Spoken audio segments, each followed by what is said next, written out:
First, be sure to always wash your hands before cooking to reduce risk of contamination. For this recipe, you will need 1 stick of butter that has been melted and cooled, 2 large eggs, a half a cup of milk, 2 cups of all-purpose flour, 3/4 cup granulated sugar, 2 teaspoons baking powder, a half a teaspoon salt, and 2 cups of fresh blueberries. Begin by preheating the oven to 375 degrees Fahrenheit. Combine the melted and cooled stick of butter, 2 large eggs, and half a cup of milk in a bowl.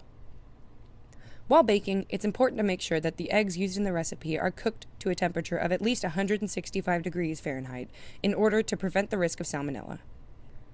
In a separate bowl, whisk together the flour, 3/4 cup of sugar, baking powder, and salt.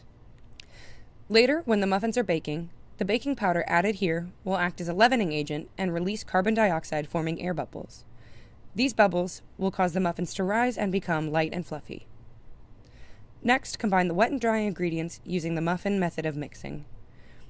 To do this, whisk the wet ingredients together, then the dry ingredients in a separate bowl, and finally combine them by stirring the wet ingredients into the dry ingredients to create a lumpy batter. Be careful not to overmix the batter or your muffins will come out tough and chewy from excess gluten development. Gently fold in the blueberries, or any other berry of your preference, until they are spread evenly throughout the batter. Divide the batter among the 12 muffin cups inside the tin and sprinkle the tops with a dash of granulated sugar. The dash of sugar will contribute to flavor, browning, and caramelization when exposed to heat. This is due to the Maillard reaction, where reducing sugars and amino acids react to produce non-enzymatic browning, which leads to distinctive flavors. In the oven, heat is distributed from the heating element by radiation. During the baking process, heat is also transferred by conduction from the muffin tin to the muffin.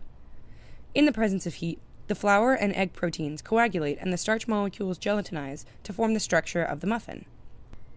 The butter acts as a shortening agent in this part of the baking process, as fat molecules surround the gluten strands to slow the gluten formation and result in a more tender product.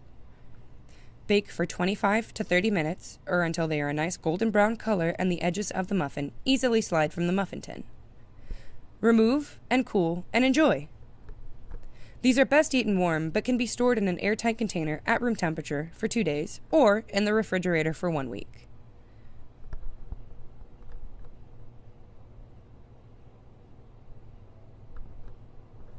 Wait, how do I stop it?